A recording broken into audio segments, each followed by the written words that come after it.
কখনো আগ বাড়িয়ে কোনো সিদ্ধান্ত নিও না। যে কোনো ঘটনা যখন ঘটে তখন তুমি তার সামনের দিকটাই দেখতে পাচ্ছ। পাশের দুদিক একটু আবছা থাকছে আর পিছনের দিকটা একদম অজানা।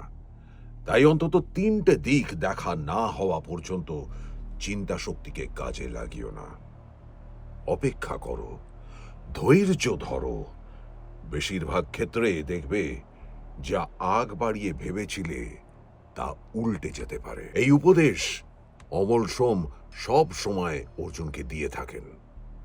প্রতিটি মানুষকেই তিনি বলে থাকেন, আগ বাড়িয়ে ভেবো না, তিনটে দিক দেখো। অর্জুন এবার বাংলাদেশে, প্রার্থনা করুন সে যেন ভালোই ভালোই ফিরে আসে। কিন্তু তার আগে রাত ঠিক ৯টায় গপ্পমীরের থেকে শুনতে হবে যে প্রার্থনা করতে হবে অর্জুন যাতে ফিরে আসে জয়ী হয়ে।